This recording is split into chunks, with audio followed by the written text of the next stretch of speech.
Eu tardo, mas não falho. Tô aqui, galera, para falar um pouquinho sobre Coringão e Atlético Mineiro. Aliás, Atlético Mineiro e Corinthians lá na MRV Arena. Acho que é assim que chama, sei lá, aquele mais um campo sintético no Brasil, né? Mas o Coringão foi lá jogar com o Atlético Mineiro e voltou com um pontinho, empate de 0-0 aí. Quando o jogo é sábado à noite, para quem tá acompanhando o canal aí sabe que para mim fica muito complicado assistir.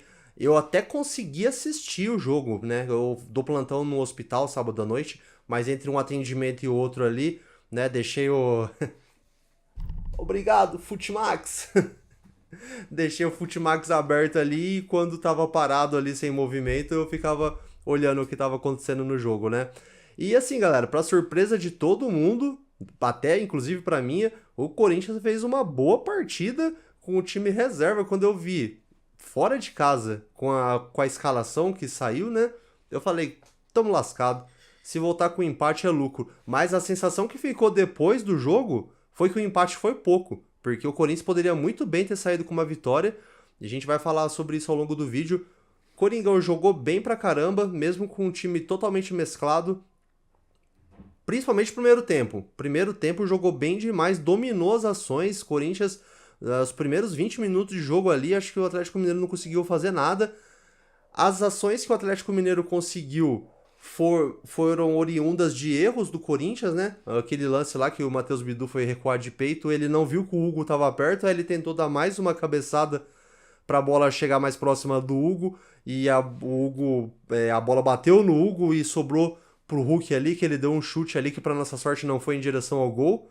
Mas assim, galera, eu fiquei surpreendentemente surpreso positivamente, né, com o que o Corinthians conseguiu produzir lá em Minas Gerais.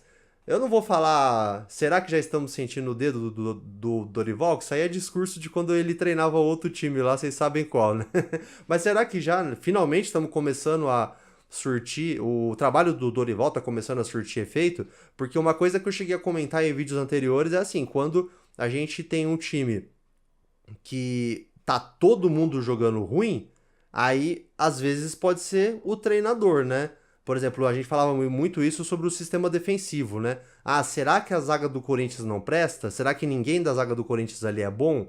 A gente só vai ter essa noção real se vier outro treinador e a zaga continuar uma porcaria. Mas o Corinthians já tá, ok, quatro ou cinco jogos, eu não me lembro agora de cabeça, 4 ou 5 jogos sem tomar gols.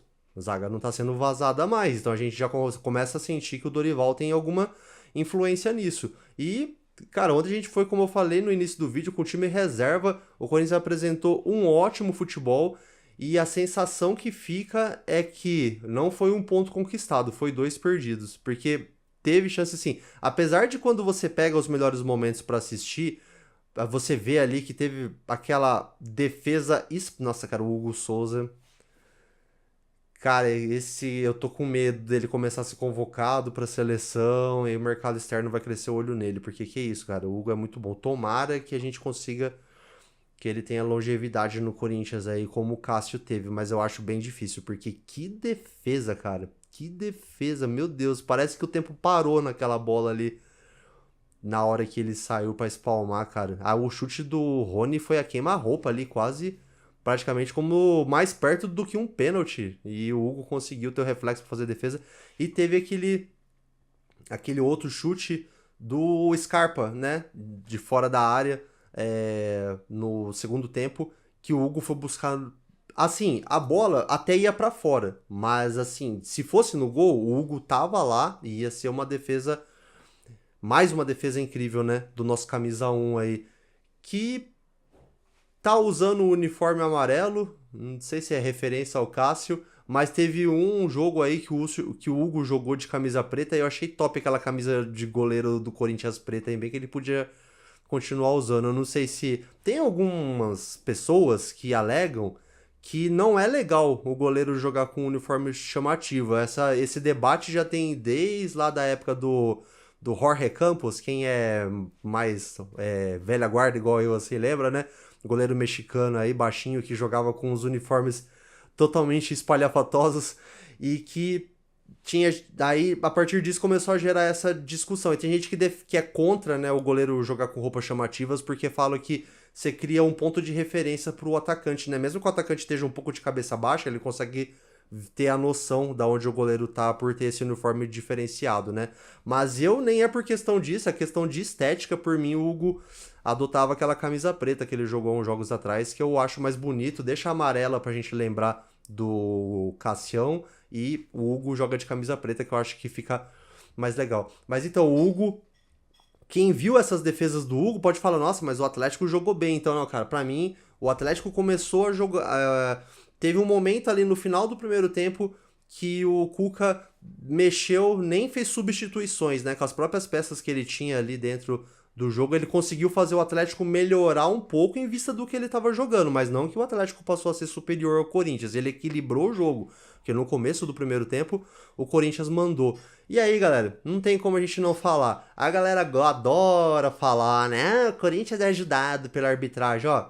A gente viu ontem o próprio jogador envolvido no lance, o Lianco, e o Cuca falando que era pro Lianco ser expulso.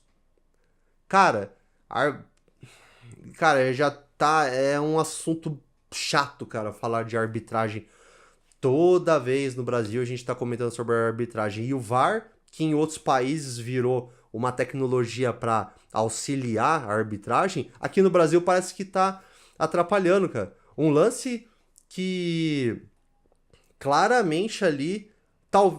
Eles estão argumentando que, beleza, o Hector Hernandes fez um gesto muito espalhafatoso pro contato que teve, né? Não foi, o contato que teve não foi suficiente para ele fazer aquele gesto que ele pôs mão no rosto e tal, mas independente, o Lianco parou a jogada, ele era o último homem, o Hector ia sair frente a frente com o goleiro, era pra ele tomar o segundo cartão. Não tomou. O juiz ainda foi no VAR ver o lance e não deu o cartão. E lá no mais pra frente lá, lance do Breno Bidon. Cara, o juiz já tinha tomado a decisão em campo, já tinha expulsado. O VAR vai chamar pra ver. Ah, não, mas olha aqui, que o toque não chegou a pegar com força. Meu, você viu a violência que o cara entrou? Na regra não fala que tem que acertar, fala da desproporcionalidade da força.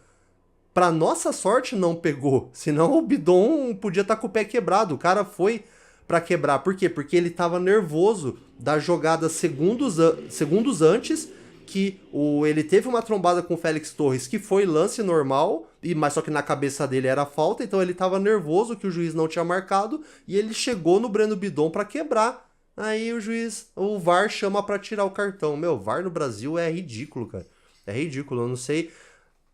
Às vezes a gente tem essa sensação, assim, né, que a gente vê uns campeonatos que às vezes a CBF, né, ela tem milhões pra pagar o que ela quer, né, mas às vezes ela alega que não tem VAR em todos os campeonatos porque o custo é alto.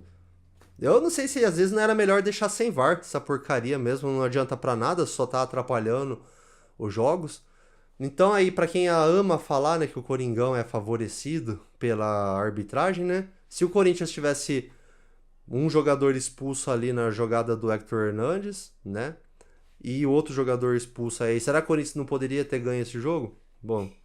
E mais uma última coisa aí, né, cara? O Yuri Alberto saiu de campo. Eu não posso afirmar que é por conta do gramado sintético, mas mais uma vez, em jogo de campo sintético, o Yuri entrou para jogar alguns minutos ali na reta final. Eu creio que o Dorival estava enxergando essa possibilidade de ganhar o jogo, né? Que a gente viu que o Corinthians fez uma boa partida. Colocou o Yuri ali, infelizmente o Yuri nem conseguiu fazer nenhuma jogada produtiva para o time buscar a vitória e ainda saiu lesionado. Pelo que eu vi nas notícias depois, não era conclusivo ainda se era algo que ia ser grave o suficiente para deixar ele fora do jogo da Copa Sul-Americana, que o Dorival claramente poupou pensando nesse jogo, né? Para o Corinthians buscar essa classificação lá na Argentina, lembrando que o Corinthians depende só de si próprio para conseguir essa classificação. Torcemos aí que o Yuri tá vindo na uma das melhores fases dele, aí se não for a melhor da passagem dele pelo Corinthians, que não seja nada grave, que ele possa nos ajudar no jogo da Sul-Americana aí. Mais uma vez no tapetinho, né? Igual o pessoal gosta de chamar, aconteceu uma lesão dessa. Só para retomar uma coisa que eu lembrei agora também, que eu ia comentar no momento que eu fiz o comentário sobre o lance do Hector. Eu tô gravando esse vídeo aqui logo depois do Palmeiras e Flamengo, né? Que foi 2-0 pro Flamengo, mas o lance do De Arrascaeta, né? Que sofreu o pênalti que deu início a essa vitória do Flamengo, né? O drible, cara, aquilo ali pra mim é muito questionável. E quando o VAR quer achar uma falta a favor do time que eles gostam, ele acha, né, cara? Porque eu não vou falar que não foi pênalti, entendeu? Inclusive eu fiquei muito feliz que foi pênalti, porque entre ver o Palmeiras e o Flamengo se ferrar, quem que vocês preferem que se ferre, né? E eu ainda tava com uma betzinha no over 0.5. Então eu tenho que confessar que eu fiquei duplamente feliz. Mas enfim, quando eles querem achar uma faltinha, eles acham, né? E é incrível como é contra o Corinthians, como a má vontade impera, né? No lance do Hector, no lance do Breno Bidon, da expulsão, né? Do Rubens, que acabou não sendo mais expulsão, enfim. Bom, galera, mas diz pra mim aí nos comentários o que vocês acharam do jogo. Ficaram surpresos também com a atuação do Coringão aí, com o time misto, quase reserva, né? Eu achei a boa atuação, tomara que o Dorival esteja encontrando um esquema de jogo e que isso se potencialize quando jogar com o time titular, né? A gente provavelmente na próxima partida aí a gente vai ter o Memphis de volta no ataque e o Garro talvez no banco de suplentes. Ai, Garrito, volta, tô com saudade de você, meu garoto. E ajudando a gente aí pra voltar com essa vitória da Argentina que enquanto tem chance eu confio, cara. Vai ser difícil? Vai, mas aqui é Corinthians e a gente vai buscar essa classificação na casa dos hermanos. E Coringão ainda vai dar o que falar nessa Copa Sul-Americana aí.